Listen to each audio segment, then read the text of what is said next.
नमस्कार। विचारालय में मैं संजय कुमार निषाद एक बार फिर से आप सबका हार्दिक अभिनंदन करता हूं। धनवान बनने के लिए ईश्वर का होना भी उतना ही जरूरी है जितना ईश्वर का नहीं होना जरूरी है। आप सबको लगेगा कि यह विरोधाभासी वक्तव्य है,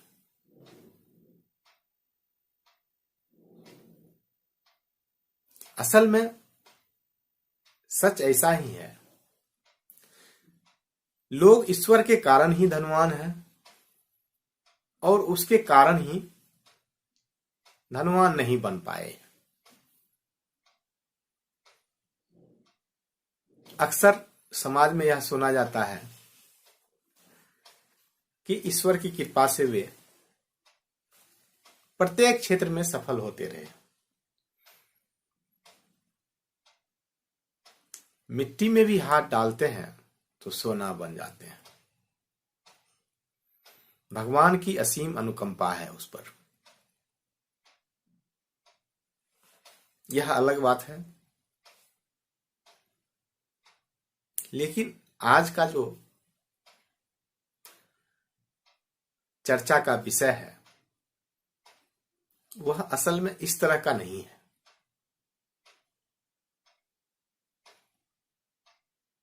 विषय ऐसा है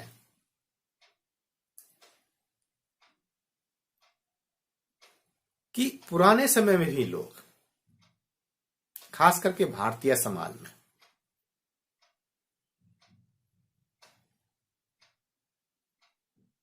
ईश्वर को लेकर बहुत संवेदनशील थे। कुछ लोगों का पहुंच था मंदिरों में और बाकी लोगों का पहुंच नहीं था वहां।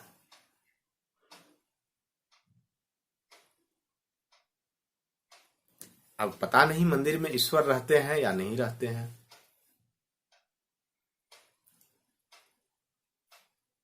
यह सत्य है या असत्य है, इसे सिद्ध करना बहुत मुश्किल काम उस समय भी था और आज भी है। लेकिन कई विरोधाभासी मान्यताएं, वक्तव्य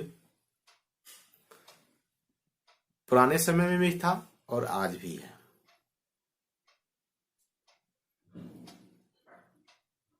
इसके कारण लोग तब भी उलझे हुए थे और आज तो और उससे ज्यादा उलझ चुके हैं।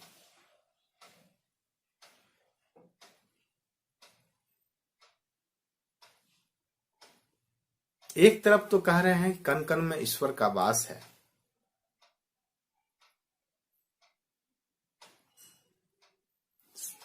कोई ऐसा जीव नहीं या कोई ऐसा पृथ्वी पर वस्तु नहीं है कि जिसमें हम लोग ईश्वर की परिकल्पना नहीं की हो। सभी जगह कण कण में ईश्वर व्याप्त है। अगर यह सच है तो फिर लड़ाई क्यों कि हमें मंदिर ही जाना है।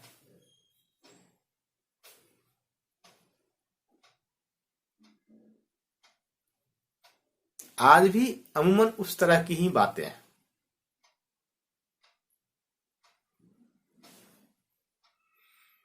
उस तरह भी संघर्ष हो रहा था पहले भी। सिर्फ मंदिर जाने की संघर्ष, आजीवन संघर्ष चलता रहा, सदियों तक संघर्ष चलता रहा। हमें मंदिर जाना है।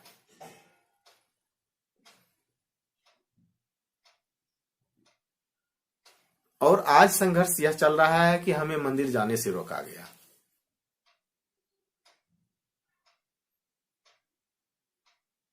ईश्वर है या नहीं है, यह एक अलग विषय हो सकता है।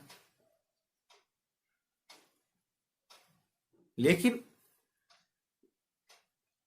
इसमें मैं जो कहना चाह रहा हूं कि उनके कारण हम जो जिंदगी जी सकते थे या अभी भी जो जी सकते हैं उससे दूर हो रहे हैं।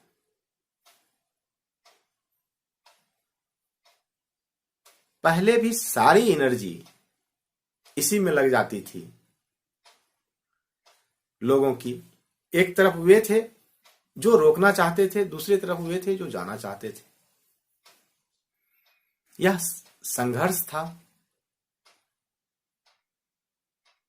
मानसिक रूप से भी, बौद्धिक रूप से भी और शारीरिक रूप से भी। इस संघर्ष का कोई सकारात्मक परिणाम तब भी नहीं निकला था और यह कोई विकास का भी काम नहीं था कि इससे कुछ विकसित हो जाता। हां, कुछ लोगों का स्वार्थ हो सकता है, दोनों तरफ से मैं मानता हूं, रोकने वाले में भी और जाने वाले में भी। आपको जाने की क्या आवश्यकता है, सभी जगह है विद्यमान। अगर मानते हैं कि सर्वशक्तिमान है, सभी जगह व्याप्त है, तो फिर क्या आवश्यकता है, क्या परेशानी है, आप जाएं या नहीं जाएं।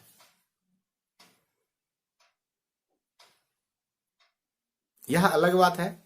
उस समय भी जो सामाजिक सचेतक भी थे वे इस बात को गंभीरता पूर्वक नहीं बता पाए और आजकल यही संघर्ष चल रहा है रोज मीडिया पे, सोशल मीडिया पे खास करके, और बाकी मीडिया भी चल रहा है कि वहां यह गलत लिखा गया, वहां यह सही लिखा गया, वहां यह ऐसा गलती हुई या सही हुई। यह डिबेट का विषय हालांकि नहीं होना चाहिए था। अगर ईश्वर है तो है, नहीं है तो नहीं है। है तो सबके लिए है और नहीं है तो किसी के लिए नहीं है। ऐसा नहीं है कि कुछ लोगों के लिए है और बाकी लोगों के लिए नहीं है।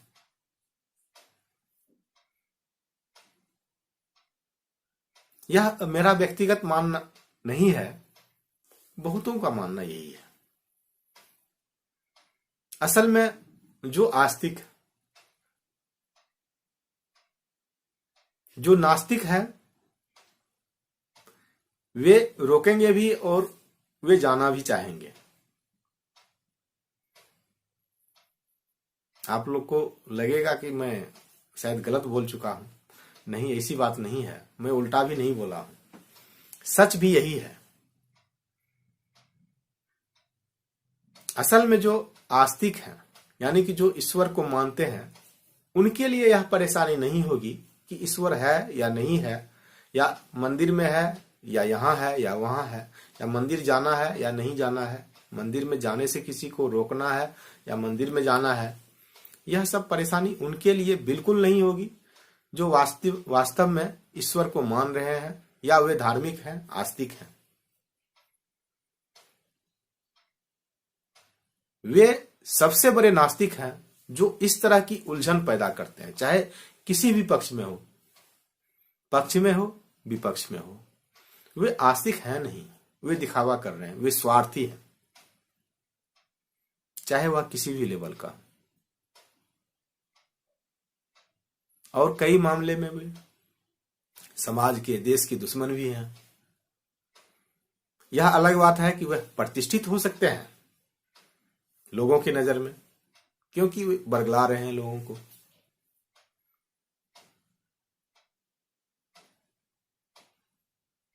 क्या परेशानी हो सकती है? अगर ईश्वर है तो किसी खास जगह से पत्थर उठा के ले आएंगे तो सिर्फ उसी में ईश्वर है।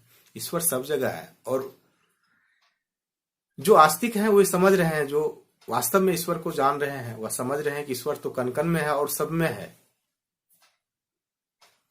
अगर सब में नहीं है तो फिर तब भी कोई झमेला नहीं, कोई बखेरा नहीं है। तब फिर क्यों लड़ाई करना, क्यों हो हल्ला करना? अगर सब में है तो तब लड़ाई की बात कहां रही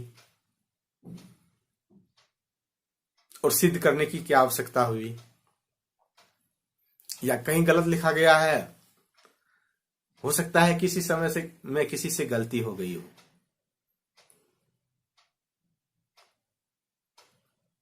तो उसे आज उसके लिए लड़ना कोई जरूरी है?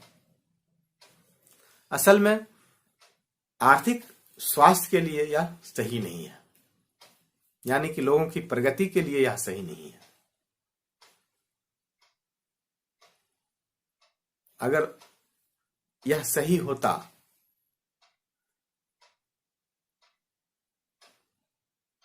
तो भारत की जो स्थिति है, खास करके अभी, वह कुछ और होती।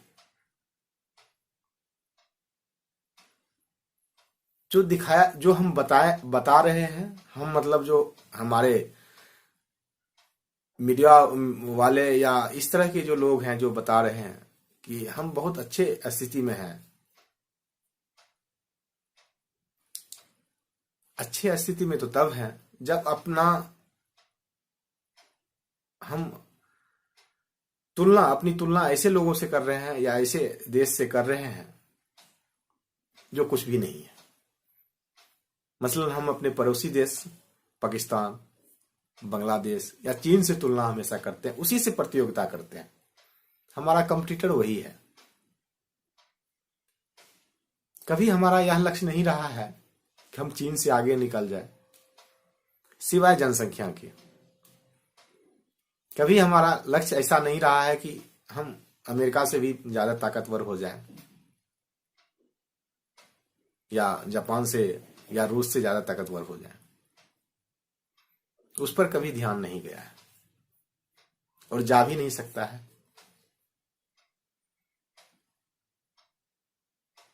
जब तक हम जो अपना लक्ष्य है वह तय नहीं करेंगे कि हम चाह असल में क्या रहे हैं, हम क्या चाह रहे हैं, भगवान को सिद्ध करना। अगर भगवान है तो क्या हम लोगों में यह हिम्मत है कि, या उतनी शक्ति है कि हम उसे सिद्ध कर सकें? अगर नहीं है तो फिर सिद्ध करने की क्या आवश्यकता है?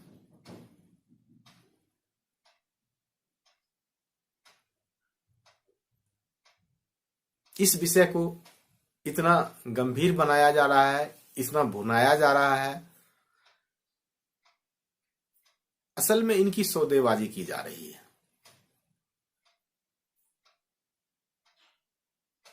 जब हम वास्तविक चीजों से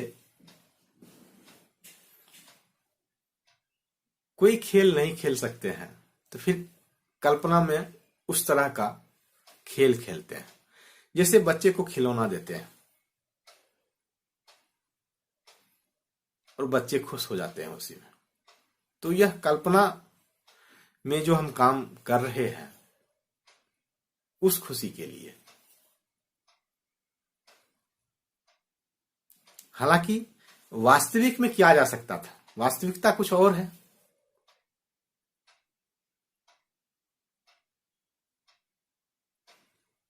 हो सकता है 100 साल पहले, 2 साल पहले या पहले कभी भी कुछ गलतियां हुई हो,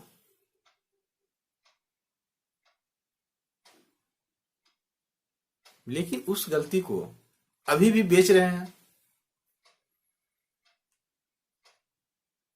यह बेचना है। कुछ लोग इससे भारी मुनाफा कमा रहे हैं। सच यह है, जो मीडिया में डिबेट कर रहे हैं असल में वे आपको शिक्षित नहीं कर रहे हैं, आपको जागरूक नहीं कर रहे हैं। वे आपके दिमाग में कचरा डाल रहे हैं और उस कचरा डालने का भी मोटी रकम वे वसूलते हैं। मुफ्त में नहीं बोल रहे हैं वो।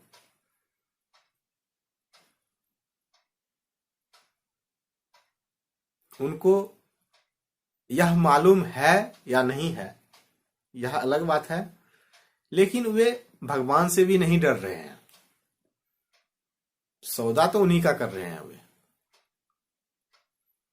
अगर उनको डर होता तो स्पष्ट बताते, सही बात बताते, लोगों को बरगलाते नहीं। 2-4 लोगों का जमावड़ा रोज होता है, प्रत्येक चैनल पर होता है, और रोज एक ऐसे विवादास्पद विषय लेके आते हैं जिसका परिणाम कभी भी सकारात्मक नहीं हो सकता है, और अनसुलझा विषय होता है, अंतहीन है वह विषय। सबको पता है, इसे सिद्ध करना चाहें तो हमारी हैसियत नहीं है, हमारी शक्ति नहीं है कि हम सिद्ध कर सकें कि ईश्वर है या नहीं है।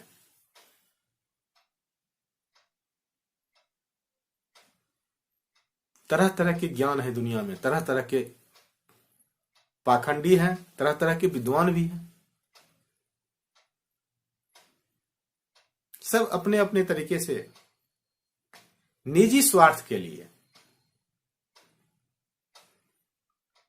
वह व्यक्तिगत स्वार्थ है लोगों का, वह सामूहिक स्वार्थ नहीं है, वह धार्मिक स्वार्थ नहीं है, लेकिन उसे धार्मिक स्वार्थ के नाम पर या सामूहिक स्वार्थ के नाम पर लोगों को बेचा जा रहा है, बरगला रहे हैं।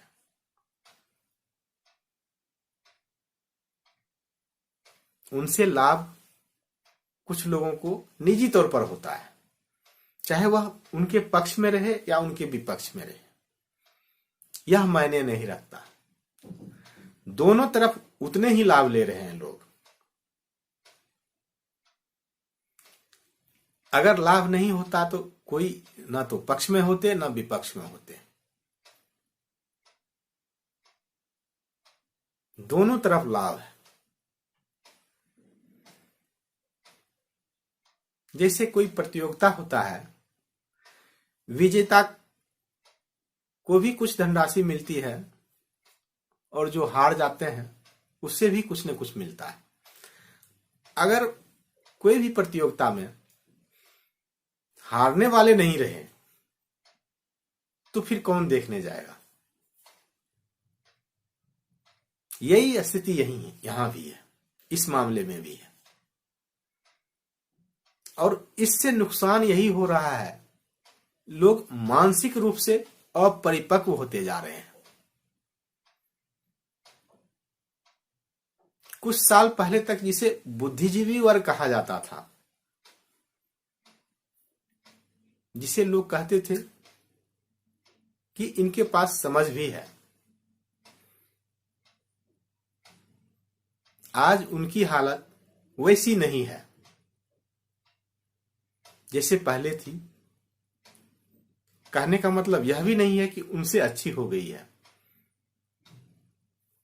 लगातार उनका जो है पतन होता जा रहा है। समझदार से नासमझ की श्रेणी में आ रहे हैं। हालांकि लोगों को सुनने में भी अच्छा नहीं लगेगा, हो सकता है कुछ लोग इससे उत्तेजित भी हो जाए, मन में बिछोह पैदा हो। ये सब आम बात है और इसी के लिए लोगों को लड़ाया भी जाता है, भड़काया भी जाता है।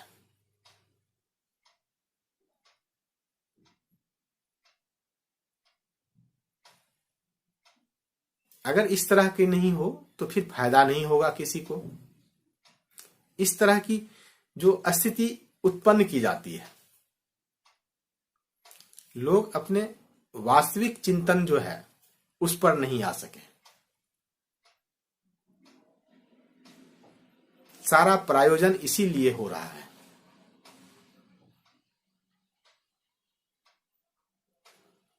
प्रायोजन यह भी हो रहा है कि आम लोगों के पास न तो आर्थिक रूप से कोई सबलता रहे, यानी कि आम लोग धनवान भी नहीं रहे। धनवान मतलब उतना भी धन नहीं हो कि 2-4 महीना वह बैठ के आराम से खा सके, क्योंकि जब भी बैठ के आराम से खाने योग्य कोई हो जाएंगे, वे वास्तविक चिंतन में लग जाएंगे।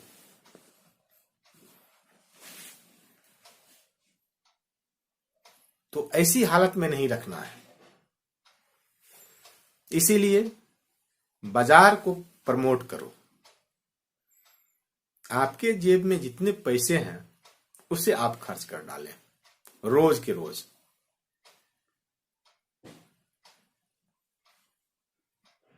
इस तरह की माहौल बनाया जा रहा है। इनसे सावधान रहने की आवश्यकता है। कहीं ऐसा भी नहीं समझ लें कि सिर्फ और सिर्फ यह सरकार का काम है। नहीं, इनके पीछे कई क्षेत्रों के लोगों का हाथ होता है। सिर्फ सरकार का या धार्मिक लोगों का, सिर्फ उनका ही हाथ नहीं है। प्रत्येक क्षेत्र के लोग इसमें हैं। सबका कहीं न कहीं भला है इसमें। बुरा तो उनका होगा जो इस जाल में फंसेंगे और बेवजह विद्रोही बनेंगे।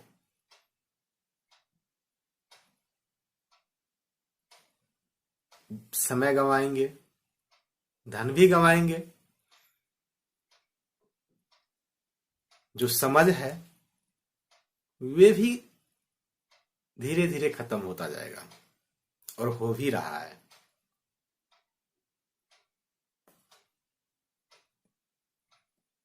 इससे बचने का प्रयास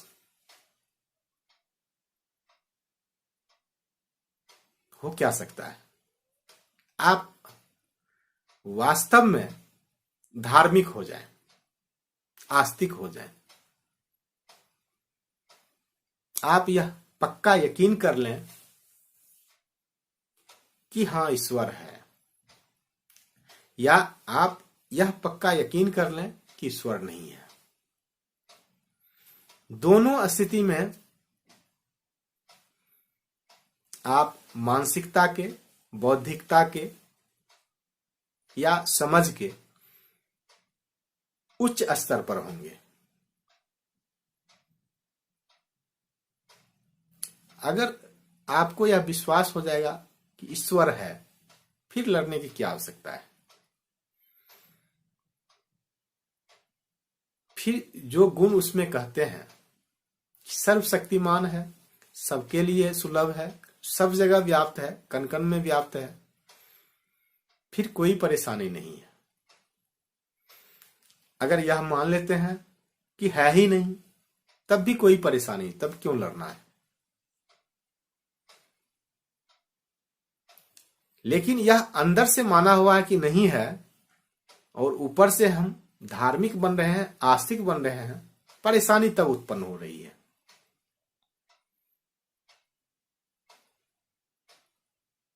और इसका दूरगामी परिणाम धीरे धीरे बेहद खतरनाक होगा। मैं इसीलिए कह रहा हूं, इससे सावधान रहिए। इससे सिर्फ मानसिक हानि नहीं हो रही है, कि ऐसा नहीं कि हम आधा घंटा इस पर डिबेट सुन के या दो चार मैसेज को व्हाट्सएप पर इधर से उधर या सोशल मीडिया पर इधर से उधर करके हम निवृत्त हो जाते हैं। ऐसी बात नहीं है। वह हमारा पैटर्न बन जाता है और उससे जितनी नुकसान हो सकता है वह सभी होता है हमारा। बचना इसलिए भी जरूरी है। बाकी तो हम सब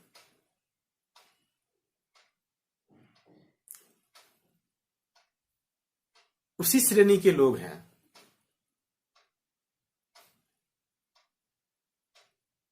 जिस श्रेणी के लोग वहां बैठे हुए हैं कि जो हमें बरगला रहे हैं।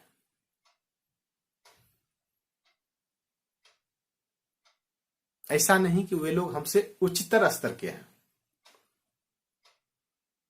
यह तब है जब हमें पक्का विश्वास है ईश्वर पर या ईश्वर के नहीं होने पर।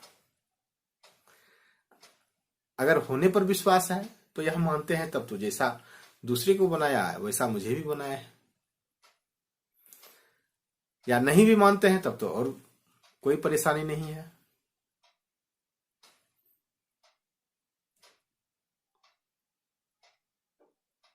तो आज के लिए बस इतना ही। यहां तक सुनने के लिए, यहां तक साथ देने के लिए आप सबका धन्यवाद, धन्यवाद, धन्यवाद।